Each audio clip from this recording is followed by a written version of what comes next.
सतगुरु माता जी के पावन चरणों का ध्यान करते हुए बोलिए संतों जी, धन निरंकार जी, साथ संगत जी।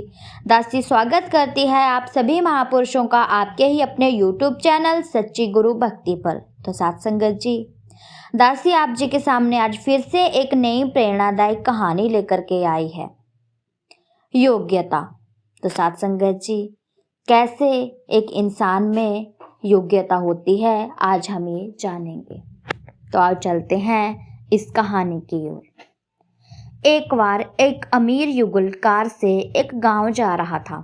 रात का समय था, जोर की बारिश हो रही थी। अचानक उनकी गाड़ी बंद हो गई। अब इस रात में कहाँ जाएं? उनके मन में एक बड़ा प्रश्न खड़ा हो गया। पास ही दीपकों की रोशनी दिख रही थी। वहां कहीं भी आसरा लेकर सुबह अगली यात्रा के लिए निकल चलेंगे, यह सोचकर किसी तरह रास्ता निकालकर वे गांव पहुंचे। वहां उनको एक लॉज दिखाई दिया। वे वहां गए। लॉज के गेट पर एक चौकीदार था। वे बोला, माफ करना साहब, हमारे होटल में अभी एक भी कमरा खाली नहीं है। युवक बड़ी विनम्रता से बोला, अरे भाई, इतनी रात को इस जोरदार बारिश में हम कहाँ जाएंगे। चौकीदार को उस युगल पर दया आ गई।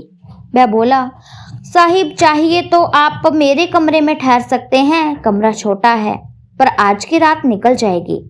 अरे, पर आप कहाँ सोएंगे?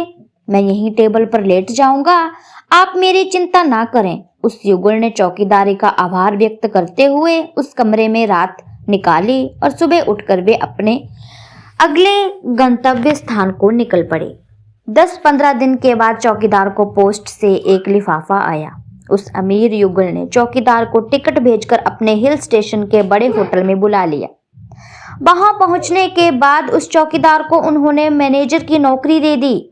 चौकीदार बोला, साहिब, मैं सीधा साधा चौकीदार, मैनेजर होने की योग्यता मुझ में कहाँ? होटल मालिक बोला, अरे, तुम्हारी पात्रता मुझे उसी दिन पता चल गई थी। तुम्हारे अंदर इंसानियत है, सभी को समा लेने की प्रवृत्ति है। तुम मैनेजर होने के लायक ही हो। जिसके अंदर इंसानियत वाला गुण होता है वह ईश्वर की कृपा का पात्र होता है, वह उच्च स्थान के योग्य होता है। तो साथ संगत जी, ऐसे ही आदमी की योग्यता को हम नाप सकते हैं। किसी की योग्यता उसके चेहरे पर नहीं लिखी होती, बल्कि उसके कर्मों से ही पता चलती है। तो साथ संगत जी, दासी की कहानी आप जी संतों महापुरुषों को अच्छी लगी हो तो चैनल को लाइक, शेयर, कमेंट और सब्सक्राइब जरूर कीजिएगा। ऐसी ही प्रेरणादायक कहानियां मैं आप जी संतों महापुरुषों के सामने लेकर के आती रहूंगी। तब कमेंट में जरूर लिखिएगा कि आप जी को दासी की कहानी कैसी लगी हो। और साथ संगत जी, कौन किसके योग्य होता है आप जी कमेंट में जरूर लिखिएगा और लाइक जरूर कीजिएगा। तब तक के लिए धन निरंकार जी।